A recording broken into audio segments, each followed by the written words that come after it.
Astuti Widiawati dan saya biasa dipanggil Jeng Astuti ya. Dan kali ini saya akan membawakan satu topik yang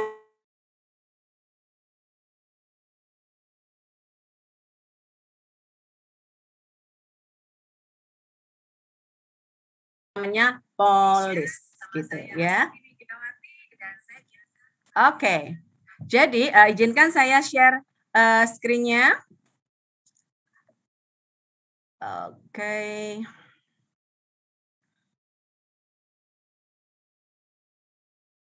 Ya.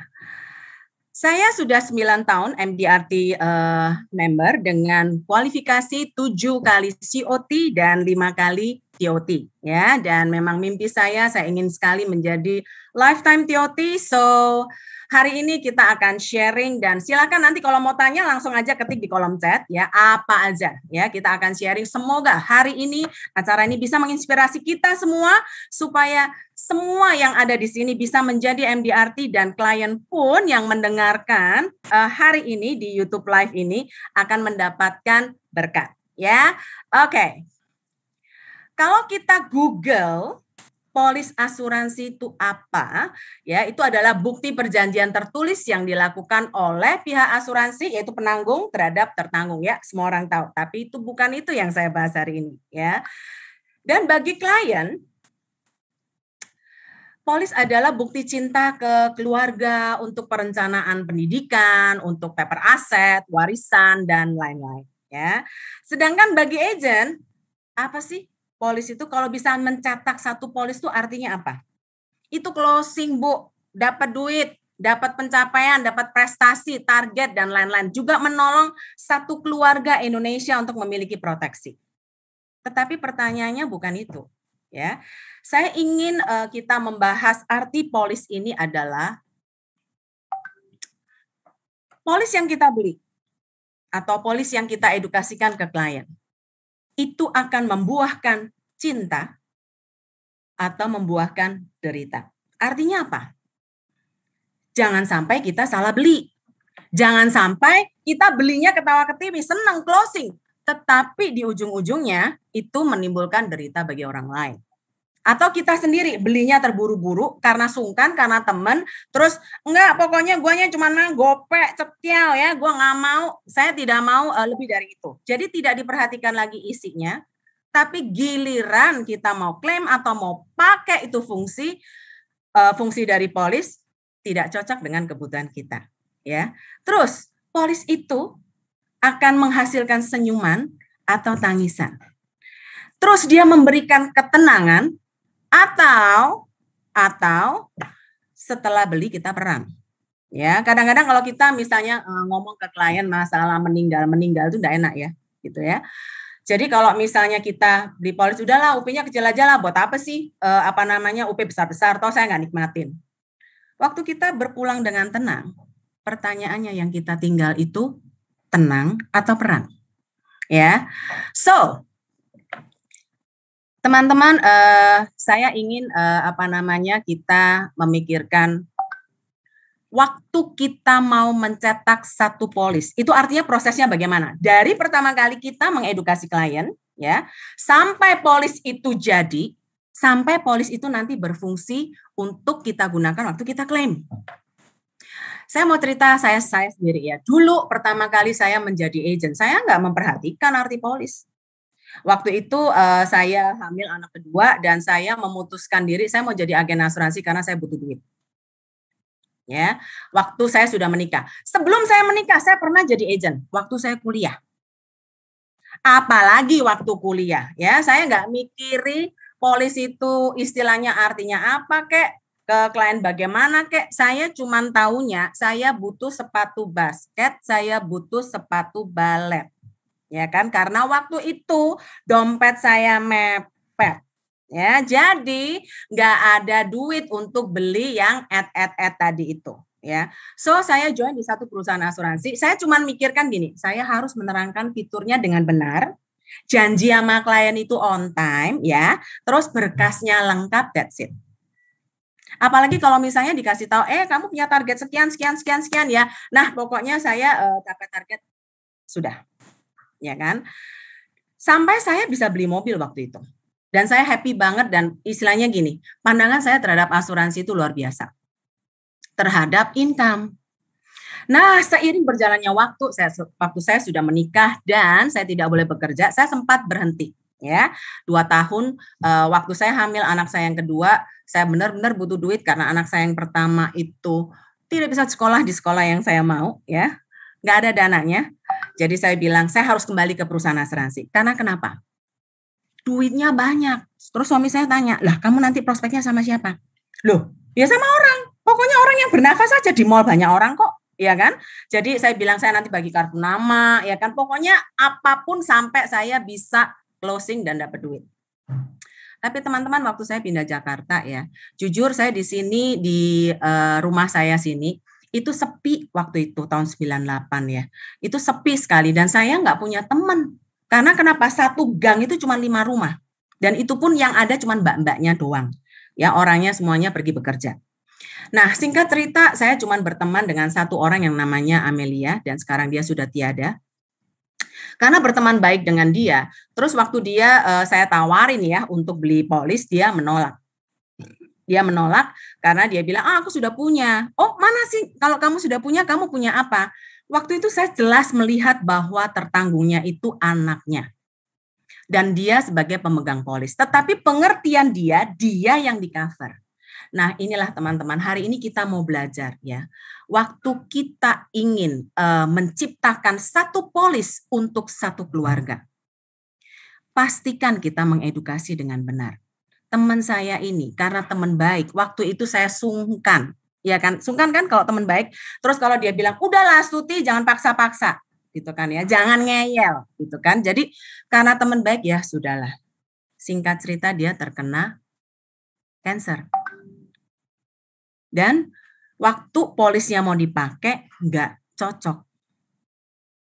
Sampai dia akhirnya meninggal. Dari sana saya menyesal luar biasa dan tapi itu adalah titik balik saya.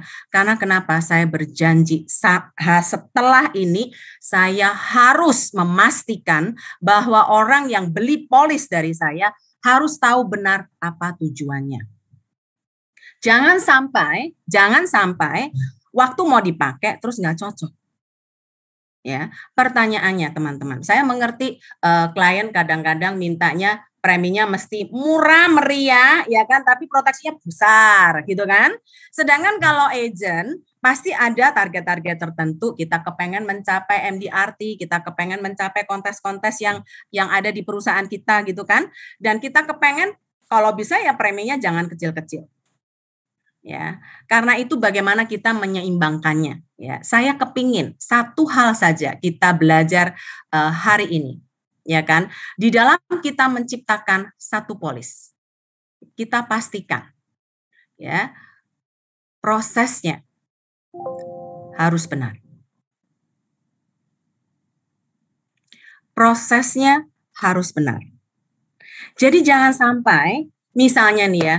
Waktu itu saya pernah ke klien ya, klien ini sulit banget ditemuin ya, bolak-balik batal, ya kan. Terus saya pikir dia nanti saya mau tawar ini karena dia nggak punya dana pensiun, jadi saya mau tawarkan sesuatu.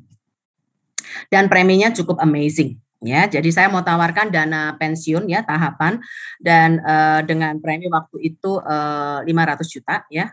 Tetapi dalam waktu saya ketemu sama dia, dia cuma bilang bahwa hospitalnya itu dia nggak ada, sudah ditutup yang di Singapura dan dia nggak mau buka lagi hospital. Saya bilang, loh kenapa? Kenapa Bu kok nggak mau hospital? Rugi, apa itu hangus terus tiap tahun, nggak mau saya. Buang-buang uang, sudah tahu zaman begini, pandemik lah, gini, gono. Dia bilang dia butuh duit. Saya bilang, justru waktu pandemik ini kan butuh hospital Bu. Saya bilang gitu kan. Kita di mana-mana kita berkawan dengan virus loh. Ya kan, kalau sampai kita diizinkan sakit, ya saya nggak doain ibu sakit sih. Kalau diizin sakit gimana? Tapi saya terus mikir, waduh mateng. Kalau misalnya saya cuma jualan hospital, preminya paling cuma berapa gitu kan ya. Tetapi teman-teman, waktu itu saya juga berpikir kalau dia nggak ada hospital dan tiba-tiba dia sakit, ya kan. Terus polis-polis yang dibeli sama dia itu tidak ada yang berfungsi dengan baik, dia akan marah. Nah, proses benar itu artinya waktu kita menjual, memang dia butuhnya hospital. Ya, atau preminya mungkin cuma 20 juta, 30 juta, bukan 500. Jadi waktu itu saya bilang, enggak Bu, Ibu harus ada hospital, terus saya terangkan hospital saja. Ya, jadi setelah hospital selesai, closing, terus saya mau datang lagi nih, biasa kan, agent ya, habis closing datang lagi. Waktu datang lagi ditawarin yang besar, lah kan barusan beli, kenapa beli lagi, kamu tuh gimana sih, ngomong-ngomong gitu ya. Terus ya sudah, pertanyaan saya, sebenarnya kalau saya daripada saya berdebat sama dia jualan hospital, cuman dapat 20 juta, 30 juta, ya kan, toh dia juga tidak suka hospitalnya, ngapain gue tawarin hospital? Bisa dong, kita tawarin aja, 500 selesai langsung jebret TOT. Gitu kan. Tetapi itulah ya teman-teman, antara keinginan hati ya, antara keinginan hati, keinginan kita mencapai target kita atau kita mengutamakan kepentingan klien. Bergumul boleh, tapi keputusan yang di akhir tolong benar ya. Nah, bagaimana supaya kita bisa terus-menerus konsistensi kita prosesnya benar? Ya. Yang saya lakukan adalah setiap hari pasti setiap pagi bawalah semua kegiatan kamu, klien kamu itu dalam doa. Ya, buat bilang sama Tuhan, saya mau ini loh ketemu si ini. Berkati dia supaya dia juga bisa memberkati saya. Dan sabar. Ya, sabar dan jaga hati. Jaga hati, jagalah dengan segala ketulusan teman-teman. Karena saya tahu ya kadang-kadang kita ini bisa miring-miring sedikit loh. Pengen banget gitu loh. Pengen banget istilahnya, aduh ngapain ya daripada gua capek nerangin hospital. Udahlah gua kesana aja. Enggak ya. Dan tetaplah lakukan kebaikan. Teman-teman saya mau cerita ya, istilahnya banyak sekali hal-hal yang saya suka alamin di dalam menjalankan bisnis asuransi ini sangat menarik ya. Terus saya merasa waktu saya saya menyelamin arti sebuah polis untuk satu keluarga. Tugas kita tuh luar biasa loh. Mulia banget. Kenapa? Karena kita itu menjadi penyelamat satu keluarga. Kalau kita misalnya mengedukasinya dengan benar. Saya pernah ya mengedukasi satu teman, waktu itu dia marah-marah, ya kan, karena dia bilang begini, kamu kok maksa-maksa ya? Kamu enggak tahu kalau aku ini enggak punya duit gitu loh. Loh justru karena kamu enggak punya duit, makanya kamu itu harus punya asuransi. Mepet, dia bilang iya. Sekarang aja kalau kamu enggak punya uang untuk bayar preminya, nanti kalau ada apa-apa sama kamu, sakit gitu, kamu pakai uang apa untuk bayar uang rumah sakit? Terus karena dia nggak mau beli, saya cukup keras ya, kalau biasanya saya kalau teman baik atau kalau saya tahu bahwa dia memang benar-benar harus punya minimal hospital dan dia kalau nggak punya, kadang-kadang saya ini bisa jutek banget loh. Terus kayaknya harus beli gitu kan ya.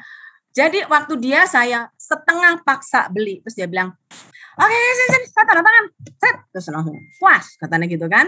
Terus saya bilang, yang apa-apa mungkin kamu marah ya, itu toh hospital ini cuman yang paling murah ya, setahun cuman berapa ya, terus tapi kalau ada apa-apa besok-besok kamu akan bersyukur untuk itu. Dan ternyata dia terkena penyakit berat dan sekarang dia juga sudah nggak ada ya. Tetapi yang disyukurin adalah biaya 1,5 miliarnya itu tidak menjadi beban keluarga. Ya. Sahabat MDRT yang terkasih ya. Saya tahu kita di dalam mengedukasi klien kadang-kadang kita perlu berjuang menerangkan dengan benar gitu kan ya, supaya dia beli ya kan. Terus pakai acara marah-marah pula. Ya, tetapi ingatlah, satu polis bisa tercetak gara-gara kita. Ya kan, itu kita sudah menyelamatkan satu keluarga. Saya mau cerita papa saya ya. Papa saya tuh orangnya keras. Ya kan? Terus ya bagi saya mungkin memorinya kurang manis, tetapi yang luar biasa. Paling tidak dia waktu meninggal dia bilang dia meninggalkan polis. Ya kan? Jumlahnya tidak besar. Tetapi yang saya rasakan adalah sejelek-jeleknya dia, ya kan? Dia tuh sudah mempersiapkan loh. mempersiapkan sesuatu buat keluarga. Ya, dan bagi saya, wow, dia mau berkorban seperti itu dan istilahnya memberikan kita santunan. Bagi saya itu luar biasa. Dan memori saya jadi manis, gitu kan ya. Bukan cuma karena uangnya, tetapi saya melihat hatinya waktu mau mempersiapkan punya polis buat keluarga. So, kita nih sebagai agen asuransi, waktu kita mengedukasi klien, kan saya tadi bilang, apakah dia akan jadi cinta atau derita?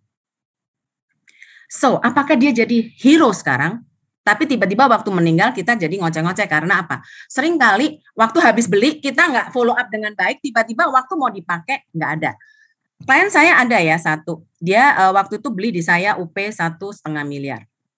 Tapi yang hangus-hangus ya, yang kayak asuransi rumah, asuransi mobil gitulah, hangus tiap tahun. Di bulan Desember tahun lalu ya, ditutup. Dia marah-marah karena merasa rugi, angus gitu kan ya. Jadi waktu itu setelah ditutup, 4 bulan kemudian baru terdiagnosa bahwa udah nyebar nggak karu-karuan, dan dalam seminggu doang gone. Waktu itu dia nangis, Astuti bisa nggak dihidupkan kembali? Saya menyesal sekali Astuti karena 4 polisnya, dari 4 polis yang ditutup itu cuma dapat 50 juta. Kenapa ditutup, Bu? Kenapa nggak bilang saya juga? Kan waktu itu saya sudah larang. Saya sudah nggak izinkan Ibu tutup. Iya, saya marah sama kamu. Gara-gara kenapa kok saya, itu polis-polis saya, uang-uang saya, kenapa saya nggak boleh tutup? Saya tutup aja. Tapi begitu tutup, Desember tutup, April, Mei nggak ada. Jadi teman-teman sekalian, juga seluruh klien yang menonton YouTube Live hari ini, ya kan? Mungkin polis cuma sebuah buku. Tetapi fungsinya, isinya, tolong diperhatikan. Dan makanya saya menghimbau kita ya, kenapa saya menarik sekali di bisnis ini, karena nggak ada habis-habisnya. Dunia berubah, kondisi ekonomi berubah, kondisi tubuh berubah, bahkan hubungan keluarga pun bisa berubah. Komunikasi antar keluarga bisa berubah. Jadi untuk itulah kita harus senantiasa mereview polis kita, terus lihat isinya tuh masih oke apa enggak. Bicara tentang proses ya, kita harus sabar dan tetap jaga hati. Saya pernah ya, waktu itu saya datang ke satu klien, masih muda, dia pemilik hotel ya dan mall, kaya sekali, dan istrinya cantik sekali. Dan waktu saya prospek, ya sikapnya biasa lah ya, orang kalau di prospek asuransi kan kurang happy gitu kan ya. Terus singkat cerita dia cuma mau beli kecil banget. Ya kan, kecil banget, dan itu pun cuman tabungan yang keluar dikit gitu. Saya bilang, Pak, padahal saya mengencourage dia untuk proteksi income. Kemudian, tidak lama kemudian, kira-kira 6 bulan dia panggil saya kembali. Dia marah-marah luar biasa. Dia ngamuk-ngamuk sampai maki-maki. Terus saya bingung, loh, saya ini salah apa sih? Kok datang diamuk-amui, dimaki-maki. Cuma saya bilang sama diri saya sendiri, sabar. Waktu itu ada suami saya ya. Terus suami saya juga bingung, kamu salah apa sih? Enggak tahu. Oke, enggak tahu kok. Diam aja. Tapi yang saya lihat di meja dia ada cek. Tahu cek? Giro tuh loh. Garet tanda tangan cek gitu kan, tinggal dibayar itu. Saya bilang, ini beli cek, berarti dia mau closing sama saya gitu. Tapi kok ngamuk-ngamuk ya? Jadi saya bilang ini, sabar siapa tahu ada hikmahnya, dia habis marah-marah, dia mungkin bete, kuncinya baru pecah gitu ya, mobilnya baru tabrakan ya, saya nggak ngerti lah. Ternyata waktu itu dia marah gara-gara istrinya itu terdiagnosa kanker stadiumnya cukup lanjut, mendadak juga, dan dia marah banget kenapa saya tidak menawarkan asuransi penyakit kritis dan asuransi jiwa. Kenapa menawarkan tabungan? Terus saya dulu kalau prospek ya teman-teman, saya bawa proposal. Terus proposal itu saya coret-coret dan saya tulisin tanggalnya. Terus juga hasil saya bertemu dengan klien itu apa. Misalnya dia menolak, alasannya ini. Atau dia menerima tapi pending dan lain-lain. Pokoknya selalu saya tulis di proposal yang saya bawa. Supaya saya nggak lupa. Jadi waktu saya datang lagi ke dia, saya datang, loh Pak, ini saya sudah loh. Tapi dia ngamuk, dia nggak mungkin. Loh ini kan coretannya, tulisannya Bapak. Tapi kalau orang sudah marah teman-teman ya, janganlah kita membela diri di depan dia. Pokoknya kita salah aja. Tetapi saya tutup dengan satu perkataan. Pak, ya maafkan saya, mungkin saya waktu itu kurang tegas, saya kurang paksa Bapak sedikit, ya kan, karena saya pikir waktu itu Bapak juga sudah kenceng banget, ya kan, jadi saya merasa udahlah, ya nggak mau ya nggak apa-apa gitu. Ternyata saya salah. Tapi saat ini Pak, mumpung masih ada kesempatan, buat si kecil, do it now. Beli proteksi yang cukup Pak, jiwa kritis. Ya posisi saya gimana? Pak, yang sudah terjadi nggak bisa. Sudahlah, tetapi jangan sampai menambah beban. Kalau sampai Bapak ada apa-apa, keluarga ini mau jadi apa? Come on, you can do it. You can do your best for your family. Jadi umpai berapa yang saya itu? Saya bilang satu hal, dan tahu nggak waktu itu preminya 100 juta ya, kira-kira 18 tahun yang lalu lah, atau 17 tahun yang lalu, itu gede sekali bagi saya. Dan dia, tahu nggak apa yang dilakukan sama dia? Wah, kamu tuh penipu, kamu itu pokoknya dia marah-marahin saya, dia rokokan gitu kan ya. Habis ngerokok gitu, asapnya tuh ditiupkan di muka saya. Itu suami saya nggak tahan. Dia marah sekali, saya bilang, udah sabar, kamu duduk aja di mobil, duduk manis di mobil ya. Sebentar lagi. Saya bilang, udahlah kalau dia nggak mau nggak usah paksa, sudah keluar aja. Saya bilang, enggak, dia ini cuma kecewa karena istrinya cancer. Sabar. Udah kamu tolong tunggu saya sebentar lagi, paling 5 menit selesai. Jadi waktu itu suami saya keluar, dia duduk di mobil dengan marah, mukanya udah kayak kepiting rebus gitu kan ya. Saya menanti aja, saya cuma ngeliatin mata saya tuh ngeliat dicek tuh cek itu kapan, ya ditulis gitu kan ya, kapan, dan dierek-erek, dan saya pulang gitu kan mestinya kan. Terus dia masih ngamuk-ngamuk, saya dengerin, terus pada akhirnya, so saya harus bagaimana nih? Ya itu Pak, ini aja, harus. Jangan yang lain Pak, jangan yang keluar-keluar duit, udahlah. Yang proteksi income-nya harus ada, proteksi kritis harus ada, dan hospital Bapak harus lengkap. Dan setelah itu dia tanda tangan, dan saya keluar. Dengan bawa apa? 2 cek, 100 jutaan gitu kan ya. So teman-teman, kalau kamu selalu melakukan kebaikan, ya saya percaya kebaikan itu akan balik lagi sama Anda. Ya. Nah, sebelum kita masuk ke pertanyaan ya, 5 menit lagi, saya sharing saya cuma 30 menit. Setelah ini kita boleh tanya apa saja, ya kan? Saya akan jawab. Dan yang pasti teman-teman, saya izinkan saya share screen lagi.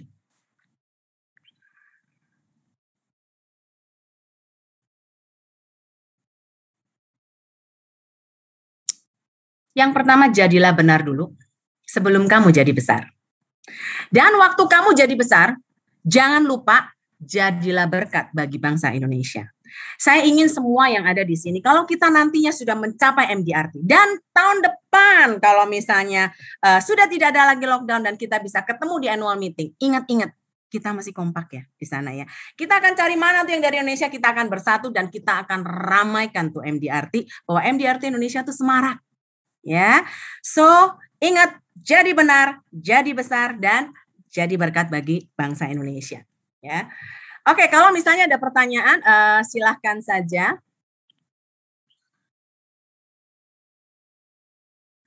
Saya tunggu, ya kan. Terus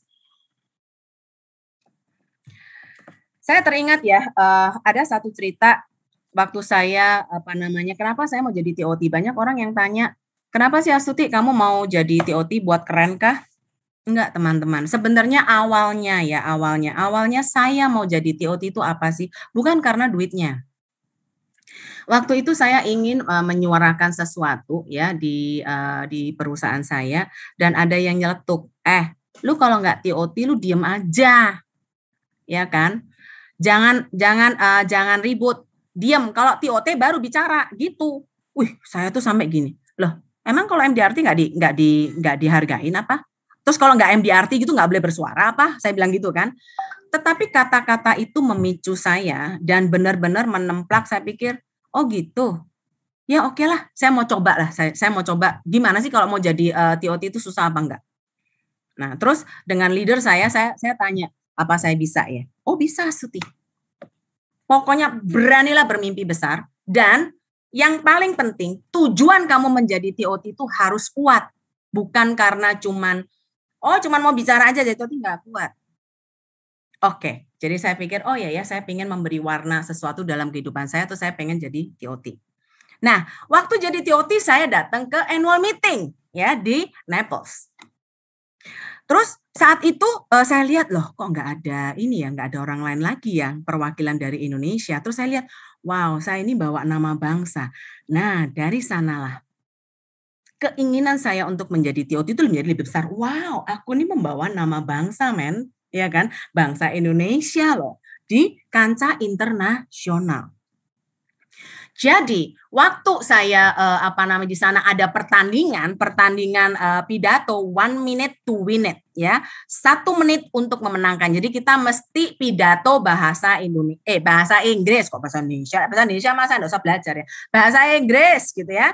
Begitu saya harus pidato bahasa Inggris, saya panik. Saya merasa begini, mateng loh, saya nggak bisa terlalu bahasa Inggris, tapi saya hafalannya kuat. Oh ya sudah, jadi akhirnya apa? Tak hafalin. Ya, saya latihan bicara semalaman, saya hampir enggak tidur ya. Saya telepon teman saya, cicik saya, anak saya, semuanya saya telepon hanya untuk latihan ngomong. Supaya kalau misalnya gitu, oh itu curtain, bukan curtain mama, curtain. Waduh, kok ada tekukannya gitu kan ya. I want to go to school gitu. Bukan begitu mama, jelek gitu kan ya. Jadi semalam saja, kita dikasih waktu cuma semalam. Jadi waktu itu saya main remi aja gitu kan. Saya tahu aduh ya, Indonesia tuh galakan penggalaan reminya keren. Ya udahlah, jadi saya main remi, dan reminya saya ganti dengan gambar-gambarnya asuransi, dan itulah yang saya bawakan. Dan waktu saya waktu saya memenangkan itu menjadi juara 2. Terus audiens meminta saya untuk tampil di platform internasional di Vancouver, di MDRT Vancouver. Saya tanya lagi, loh, yang tampil di sini kok enggak ada orang Indonesia, kenapa? Orang Indonesia tuh pintar-pintar loh, saya bilang gitu kan. Banyak yang pintar-pintar, hebat-hebat. Terus kalau bicara tuh keren-keren. Terus dia bilang, waktu itu dengarnya harus TOT. Hah? Emang harus TOT? Saya bilang gitu. Oh iya. Oh. Terus apalagi kalau misalnya kamu bisa menjadi lifetime TOT, katanya gitu. Emang apakah harus seperti itu? Ternyata waktu itu dibilang iya. Oh, jadilah waktu itu templakan buat saya lagi. Saya bilang harus ada banyak orang yang berdiri di platform internasional. Dan ternyata sekarang bukan cuman TOT ya, kamu MDRT aja, kamu bisa berdiri dan berbicara di panggung internasional dengan syarat-syarat tertentu. So teman-teman, buka mimpimu ya. Jangan cuman melihat polis itu sebagai pencapaian semata, atau cuman ya sekedar menolong orang selesai. Tapi boleh nggak mimpi itu dibesarkan? Untuk apa? Mengharumkan nama bangsa. Supaya apa? Kita kuat di dalam mencapai tujuan kita. Oke, ditanya ya, bagaimana supaya prospekan kita yang udah closing bisa konsisten bayar, jangan sampai lapse. Cara edukasinya bagaimana? Kalau saya biasanya, saya pertanyaannya aja yang kita ganti ke klien. Dia mau diprospek sampai kapan? Gitu kan. Dari awal ya teman-teman, dari awal tuh jangan gini loh. Bayarnya berapa tahun? 10 tahun, selesai. Jangan begitu. Cara pertanyaannya yang diganti gitu kan ya. Kalau boleh tahu Pak, ini rencananya Bapak kepengen di cover sampai kapan? Tujuannya apa dulu? Karena banyak tujuan orang sekarang ini ya berubah ya. Dulu untuk warisan, dulu. Kalau sekarang kebanyakan, oh sampai anak saya lulus aja. Ya kan, oh berarti kalau sampai lulus sampai dia umur 23 dong ya. Nah, jadi pastikan dia bilang sama klien, ya itu bayarnya sampai umur 20, sampai dia berusia 23. Sampai kita mau berganti tujuan atau mau tutup polis karena tujuannya sudah tercapai gitu. Atau kalau tujuannya sampai warisan, ya sudah.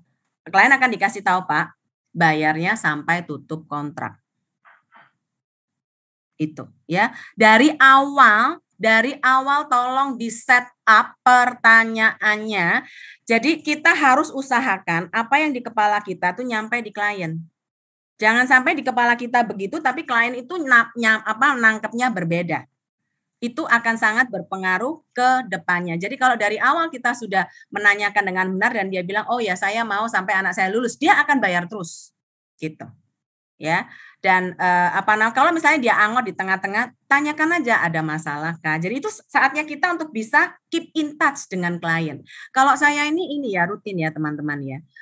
Untuk klien-klien tertentu saya tanya dia kepengennya tuh di di review tuh berapa lama sekali, setahun sekali atau setahun 2 kali.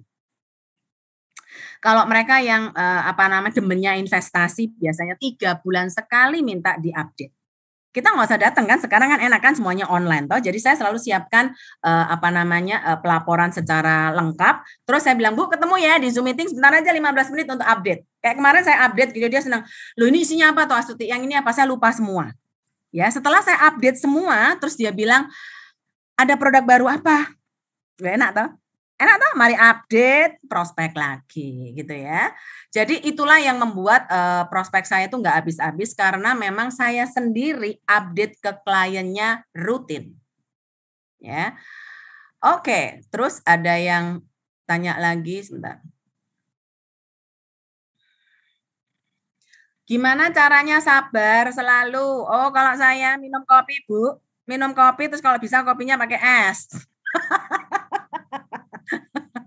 Ini guyon ya. Tapi benar ya, teman-teman kalau untuk sabar selalu camkan di kepala kita bahwa ingat orang ini nih marahnya ya mungkin saya selalu gini loh mengasumsikan, oh ini mobilnya barusan keserempet. Ada kan orang kalau senang mobil terus mobilnya keserempet kan marah, ya kan?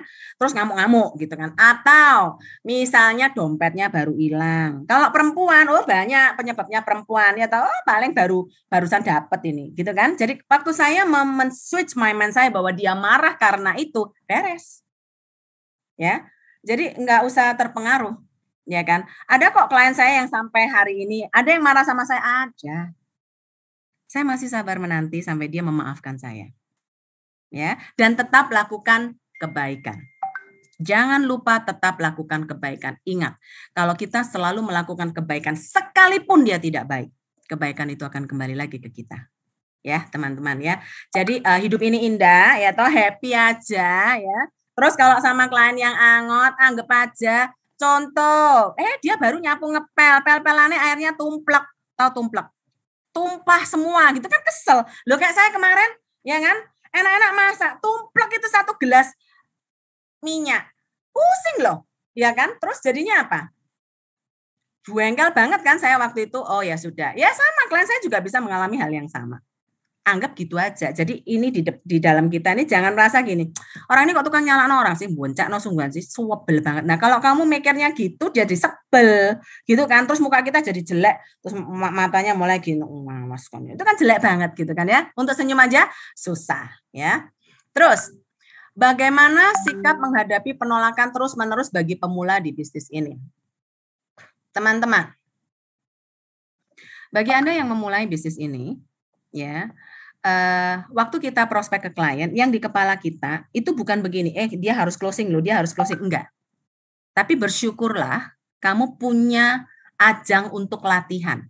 Untuk kamu latihan presentasi, untuk kamu latihan mengenali klien, mengenali orang, atau yang kamu mungkin waktu ketemu orang masih baru, masih baru pakai Zoom, ya anggap aja itu latihan. Dan ingat, kamu diberikan kesempatan sama Tuhan untuk apa? Berbuat baik sama dia, mengedukasi dia, membuat dia mengerti. Dengan apa? Kita kan nggak biasa nih melatih orang. Itu latihan kita. Ya, semakin banyak, semakin baik. Di bisnis ini tuh luar biasa ya. Bukan kayak bisnis baju. Kalau bisnis baju misalnya kita bawa gini ya, ini berapaan gitu kan ya. Oh ada diskon apa enggak? Terus dipakai, bagus selesai. Bisnis ini kan enggak ada wujudnya. Terus klaimnya selalu dalam kondisi yang enggak enak loh. Sakit masuk rumah sakit, itu orang lagi kondisi enggak enak, betul nggak? Apalagi kalau yang kena COVID, sudah nafasnya sesek, panas, terus kepalanya nut, itu kalau kamu salah ngomong tinggal disemprot-prot gitu kan ya, terus ngomel-ngomel gitu kan. Nah, yang kedua, waktu apa? Waktu dia kena sakit kritis. Orang yang kena sakit kritis, kadang-kadang apa? Secara mental dia sudah down, terus dia sudah merasa, aduh kok gua kena sih gitu kan ya. Kalau dia positif nggak apa-apa, kalau dia lagi negatif. Habis itu ngelihat nggak bisa keluar pula klaimnya, gitu kan ya. Kok nggak bisa keluar sih, berarti kamu nipu dong, wewek gitu kan. Nah, jadi teman-teman, istilahnya kalau kita menganggap itu adalah satu latihan yang luar biasa dan kita berlatih untuk menolong orang, saya rasa saya rasa kita akan bertahan. Saya tuh kok enggak pernah banyak mikir ya. Saya biasanya kalau prospek itu sederhana aja loh teman-teman. Ketemu orang, ya tak omongi, mau syukur, enggak mau ya wis kan enak toh meeting, terus ngobrol sana sini, ngopi sana sini, happy people loh menurut saya loh ya, menurut saya. Jadi kalau closing ya tak anggap berkat itu sudah Tuhan yang atur gitu loh. Tugas saya cuma satu, do my best. Dengan segala ketulusan hati.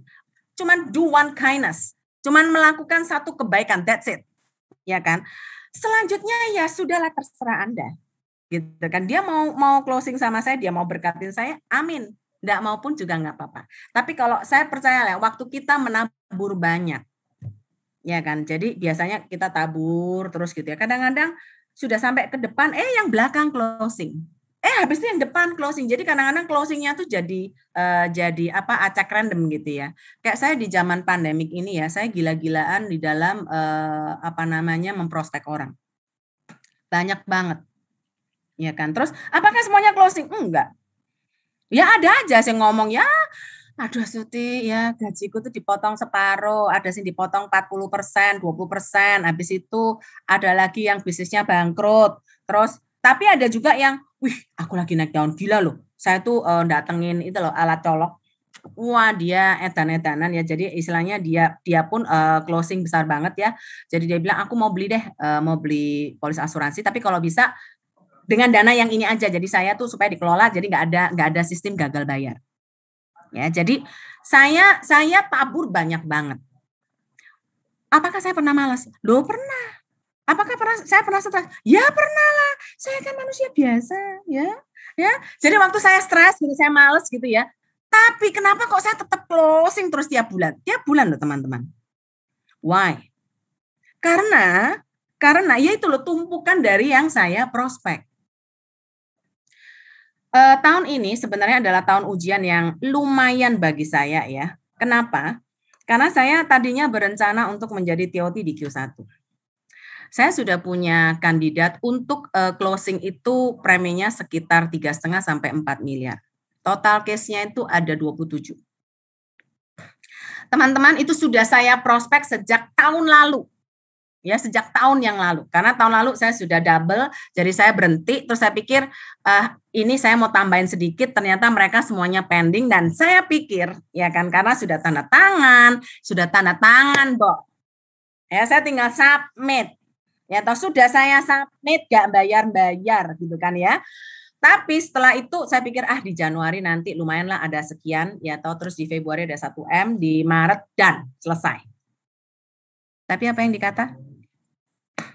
27 case yang saya cadangkan di Januari, Februari, dan Maret. Ini buat kalian, ini baru saya buka ya, jadi istilahnya buat kalian belajar. Jadi enggak, istilahnya saya pun dalam prospek itu bukan berarti smooth-smooth aja gitu, enggak. 27-nya semuanya cancel.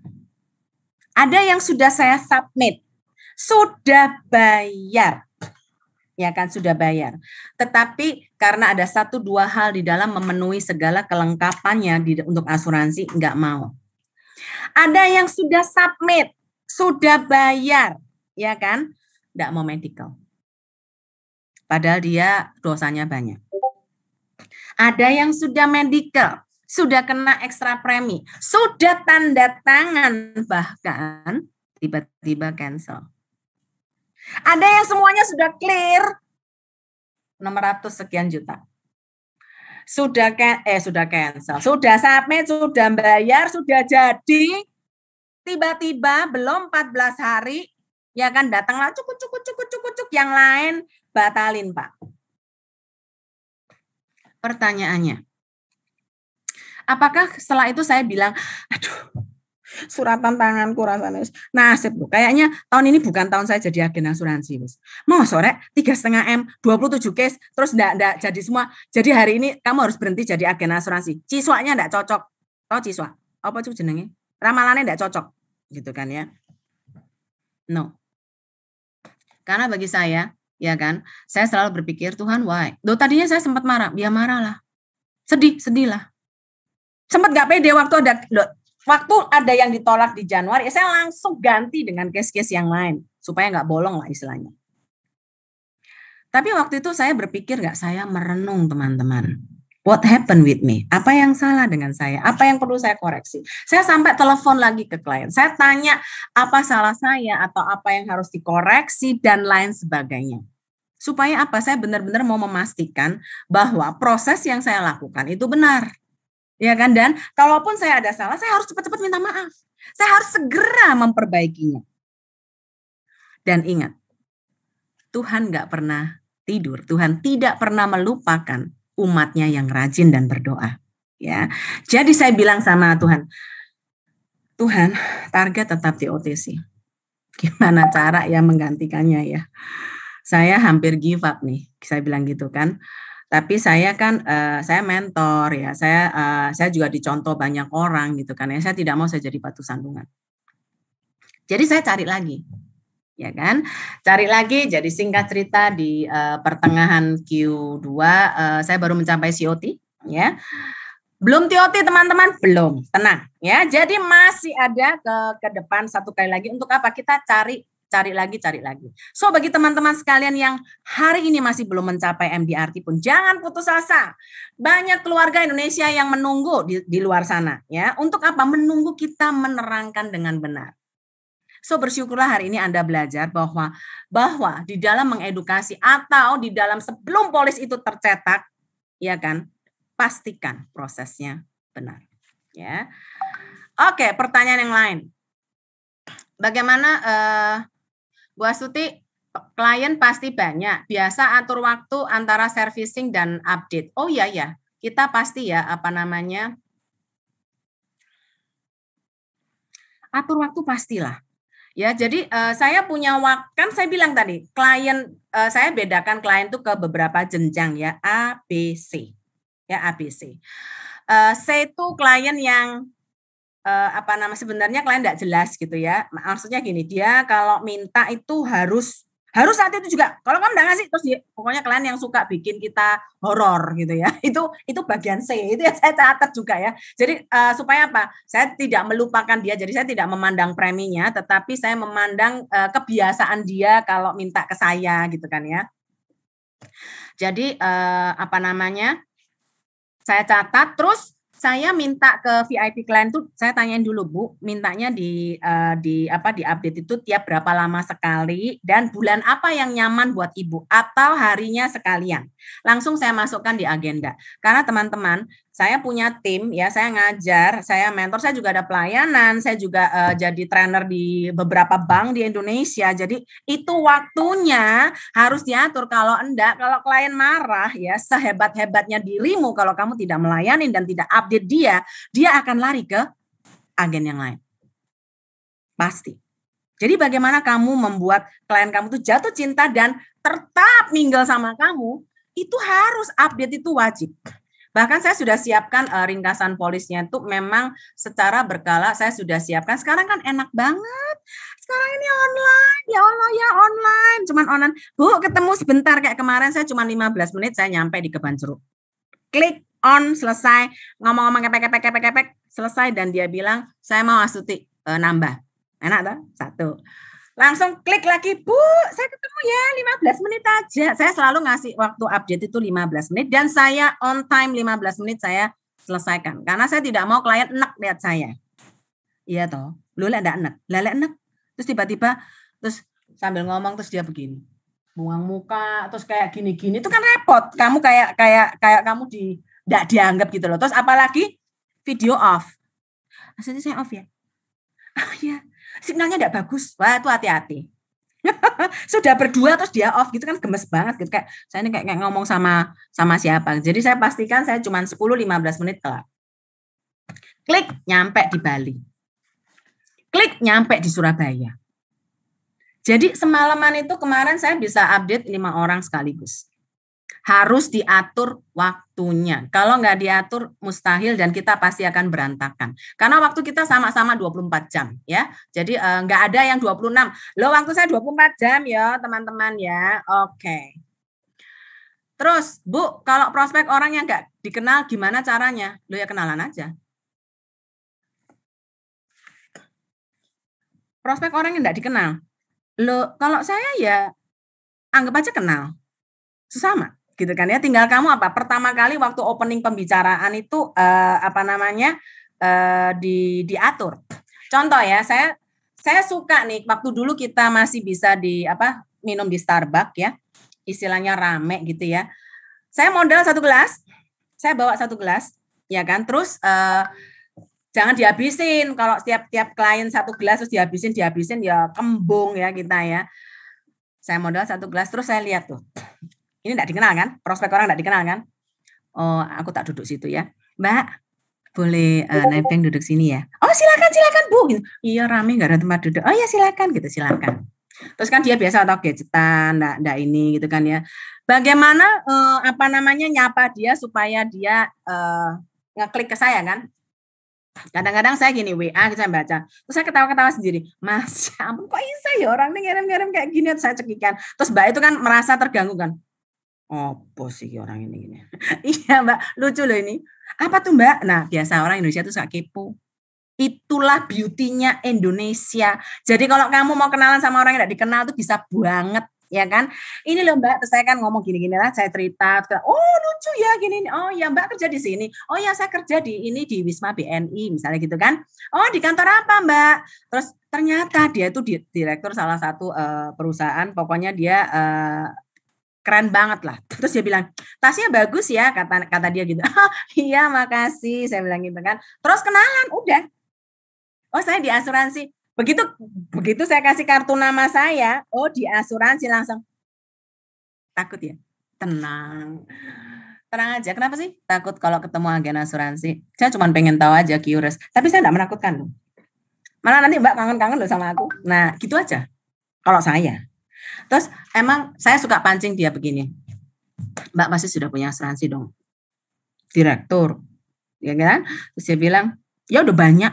Malah saya beli lagi. Apalagi bayar lagi. Aduh, nanti saya enggak makan, cuma bayar premi tok. Oh, kalau boleh tahu itu isi proteksinya apa aja Mbak yang sudah dibeli? Ya enggak tahu lah, pokoknya saya itu sudah bayar 5 juta sebulan. Mahal pol katanya gitu, sudah 5 juta. Loh lah iya bayar 5 juta tiap bulan itu isinya apa? Isinya apa ya? Loh agent saya yang tahu. Enggak usah ikut ngurus, pokoknya semuanya beres. Nah, itulah ya. Mbak perlu ketemu lagi sama saya. Kenapa? Mbak, saya aja nih Mbak kalau mau beli HP Mbak. Tak pentelengin loh. Cacat apa enggak, padahal bayarnya cuma sekali. Saya juga harus tahu ini fiturnya apa. Saya pakai bener apa enggak? Lah, kalau Mbak bayarnya 5 juta setiap bulan sudah berapa tahun? Lupa aku udah berapa tahun. Terus Mbak nggak tahu isinya. Nah, kalau tiba-tiba waktu meninggal dapatnya cuma 100 juta, 200 juta, apa enggak marah? Padahal setahun bayarnya 60. Terus habis itu dia telepon agentnya. Halo? Ya, itu isinya polis saya apa? Saya juga lupa, Ibu. Loh, itu dapat agent kayak gitu gimana? Langsung dia bilang, loh kamu ini gimana ya? Aku terus dia ngoceh-ngoceh, terus akhirnya dari sanalah saya langsung prospek dia. Jadi teman-teman, gampang ya kalau orang dikenal. Atau kalau di pesawat, paling enak tuh kalau duduk di pesawat itu loh. Kanan kiri lah enggak dikenal toh. Guyang-guyu aja. Oh iya, gitu. Terus nanti biasa saya tuh pakai WA, suka baca-baca. Terus saya selalu lihat TikTokan sing edan-edan gitu kan ya, terus ketawa-ketawa sendiri. Biasanya sebelah saya pasti langsung kepo. Dan kalau yang di sebelah saya pesawat apes lah pasti ya, tak jak foto misalnya. Kita foto ya Mbak biar enggak lupa. Klik gitu kan ya. Habis itu saya bilang, aduh, tak kirim ya Mbak foto nih. Tak kirim kemana ya? Oh ya ampun, saya enggak punya WA-nya Mbak loh. Nah, WA-nya berapa Mbak? Gitu langsung. Loh, sampai hari ini saya udah kenal satu orang di Bali ya. Saya sampai bilang, Mbak, masih ingat saya? Oh ya ingat banget. Ibu kan yang rambutnya warna-warni itu. Ingat.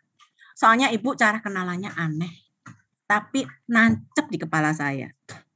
Saya loh, kamu kirimin foto Bu. Enggak ada orang ngirimin saya di pesawat. Asik ya. Cuman begitu doang ya teman-teman ya. Gampang toh. Jadi kalau mau kenalan sama orang gitu aja. Oke. Pertanyaan berikutnya. Bagaimana caranya supaya buat kita bisa bertahan di bisnis ini dan bisa konsisten untuk capai goal? Ya tujuannya, istilahnya gini. Tujuannya harus kuat. Tujuan harus kuat itu bukan gini loh teman-teman ya. Oh saya mau MDRT. Wes, MDRT itu 483.333.800 titik. Bukan begitu. Why you wanna be MDRT? Why? Apakah cuma label MDRT? Apakah cuma duitnya MDRT? That's it. Terus gagah gitu, bergaya gitu. Ada logonya biru-biru, ya kan? Tring, kayak logo malaikat gitu, biru. Apakah hanya itu? Kalau hanya itu, tujuanmu itu enggak kuat. Temukan why you have to be an MDRT. Kayak saya, kenapa kamu harus TOT? Atau kalau orang yang kepengen income 10 juta, pokoknya aku pengen income 10 juta. Loh, kenapa harus punya income 10 juta? Ya pengen aja. Loh, kalau cuman begitu aja teman-teman, memang susah. Karena kenapa begitu ada halangan, dera, terus aduh enggak closing-closing, kita kan langsung ngomongnya apa? Alah, apa namanya, enggak 10 juta ya gak apa-apa kok. 3 juta ya hidup, saya 1 juta aja saya hidup. Ya gampang lah. Minggu ini pokoknya 3 kali saya tak mampir ke rumah teman. Jadi makannya udah gratis. Gampang toh. Paling ya yang berapa hari makan sehari 2 kali. 1 juta mah cukup lah. Kalau kamu tidak tahu alasannya why harus dapat income 10 juta, ya nggak dapat. Ya caranya gampang banget ya. Temukan why-nya. Ya, kalau memang itu buat anak kamu. Contoh saya ya. Saya itu waktu anak saya nggak bisa sekolah, itu saya nangisnya sampai cium lantai. Saya merasa saya ini, saya sangat concern sama pendidikan. Ya, karena jujur ya, saya dulu bintangnya sekolah lah. Saya tuh sekolahnya jarang, akeh bolos sih. Karena banyak pertandingan nari lah, pertandingan ini, pertandingan itu gitu kan, nyanyi lah, opo lah, bolosnya banyak saya, ya kan. Tetapi satu hal, pokoknya haruslah, pokoknya harus juara aja. Terus sekolahnya juga harus bergengsi. Saya nggak bisa diatur, harus sekolah sini, enggak mau. Saya maunya sekolah yang saya pilih, gitu kan ya. Tapi waktu saya memilihkan sekolah untuk anak saya dan dia tidak bisa masuk gara-gara saya nggak punya uang, itu bagi saya nangisnya itu nggak terampunkan loh. Jadi gara-gara itu saya tanamkan baik-baik di kepala saya, harus dapat income sekian. Karena kenapa? Duit yang ini akan saya tabungkan di reksadana itu untuk pendidikan dan tidak boleh dipakai untuk apapun. Tidak boleh kepakai. Itu tujuannya kuat. Waktu anak saya sudah sekolah dan bahkan sekarang sudah bisa sekolah di luar negeri dan semuanya sudah beres, tujuan saya berubah. Oh, saya kepengen punya apartemen. Ya kan? Jadi tujuan bisa berubah? Bisa. Jadi ubah tujuanmu seiring dengan berjalannya waktu, cocokkan kembali gitu loh. Jadi tidak melulu harus pokoknya MDRT titik. No, nggak cuman itu banyak. Oh, saya kepengen punya misalnya, saya pengen punya apartemen 3, silahkan. Tapi tujuan kamu punya apartemen itu apa? Jangan cuman pokoknya apartemen, Bu, resek banget sih cari pakai why. Loh, kalau kamu nggak tahu why-nya ya nggak bisa lah. Ya, kalau nggak kuat cannot. Dan kamu akan bete sendiri, kamu akan stres sendiri. Oke? Nah, Bu, apa pernah salah ngomong? Sering. Terus bagaimana menetralisirnya? Lu ya minta maaf aja. Susah amat. Ya. Oke. Terus kalau misalnya ada, ini yang terakhir ya, karena waktu tinggal 5 menit, saya minta panitia juga host saya ya, apakah ini sudah tinggal 5 menit. Selamat malam Bu Astuti. Kalau kliennya yang berkata kami tidak berani lagi ambil asuransi karena pengalaman asuransi yang lalu banyak rugi. Wow, ini kesempatan kamu tunjukkan bahwa kamu adalah agent yang berbeda. Kasih dia alasannya. Dengarkan saja. Dengarkan dia ngomel dari A sampai Z. Simak baik-baik pertanyaannya. Contoh, kalau dia merasa bahwa dulu dia diedukasi, saya bayarnya 10 tahun dan setelah itu saya bisa ambil dana pensiun yang wow jumlahnya dan setelah itu saya akan di-cover seumur hidup. Salah kan? Ingat ya, di asuransi jangan kejar investasi. Asuransi itu dapatnya apa? Asuransi itu kerjanya apa? Proteksi, dan proteksi itu biaya. Jadi tidak akan pernah kita BEP. So, bagi kalian yang masih berpikir bahwa asuransi itu investasi, tolong bertobat hari ini ya. Supaya apa? Waktu kita menjadi agent yang bertaraf internasional, kita juga akan mengedukasi klien dengan benar. Nah, saatnya kamu ngomong sama klien. Tidak ada yang salah dengan produknya, ya kan? Terus mungkin penjelasannya aja yang mungkin kurang tepat saja. Ya, jadi istilahnya mungkin agentnya bukan berhati jahat, tapi pengetahuannya aja kurang. Maafkan saja. Dan kita istilahnya apa? Jangan menjatuhkan satu dengan yang lain, jangan teman-teman ya. Tetapi kita melengkapi saja apa keterangan yang kurang. Pak, yang benar ya, bayarnya bukan 10 tahun. Sebenarnya adalah sampai kapan Bapak mau diproteksi. Itulah masa bayar kita. Ya. Tetapi kalau misalnya Bapak tiba-tiba berhenti di tengah-tengah, terus pastikan saldonya cukup untuk bayar. Oh, enggak bisa saya gini-gini. Enggak, itu asuransi dimanapun ya seperti itu. Terus Pak, kalau Bapak sudah merugi yang pertama, jangan sampai Bapak merugi yang kedua. Kalau sampai ada apa-apa sama Bapak, kalau nggak pakai asuransi nih, kalau tiba-tiba terjadi sakit masuk rumah sakit, tabungan mana yang mau dikorbankan Pak untuk bayar? Kalau saya boleh saran, yang sudah lalu biarlah berlalu, tapi ke depannya jangan sampai kita merugi lagi. Karena asuransi itu benar-benar kita butuhkan untuk apa, Pak? Untuk perencanaan keuangan keluarga kita, biar keuangan keluarga kita aman. Ya, dan kita juga tenang waktu kita sakit. Karena kenapa? Loh, kan rumah sakit mana aja yang Bapak mau? Dokternya juga silahkan Bapak pilih. Terus Bapak nggak usah pusing dengan biaya, karena kenapa? Sudah ada sekian miliar dari proteksi yang Bapak beli. Boleh dong kenalan sama saya ya, supaya apa ya, kita memiliki pengalaman asuransi yang baru.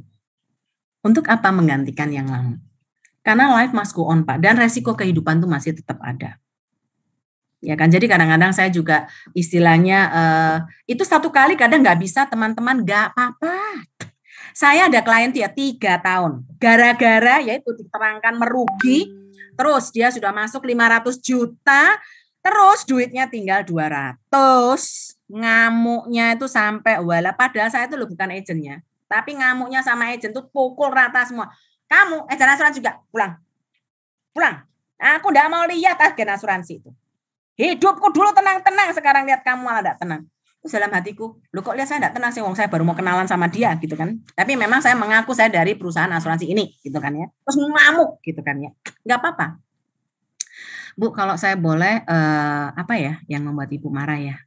Tahu enggak kamu? Terus dia cerita dari A sampai Z. Jadi saya simak baik-baik. Dan saya kasih dia edukasi yang benar. Halah, kamu tuh pintar ngomong, pulang. Enggak apa-apa, pulang ya pulang. Tapi setelah itu saya saya tetap encourage dia 3 tahun kemudian. Dia bilang, kamu luar biasa ya Stuti ya. Kamu sabar menghadapi saya. Dan saya tahu saya tuh butuh asuransi. Dan sekarang preminya lebih dari 2 miliar di saya. Nanggap teman ya. Sabar dan tetap lakukan kebaikan. Oke, karena waktu sudah menunjukkan ini ya, izinkan saya share screen yang terakhir. Sebagai penutup teman-teman, semoga pembicaraan hari ini bisa menginspirasi kita semua. Dan jangan lupa, jadi benar, baru jadi besar, dan kalau sudah besar, jadilah berkat bagi bangsa Indonesia. Jangan lupa itu ya, camkan itu benar, besar, dan menjadi berkat.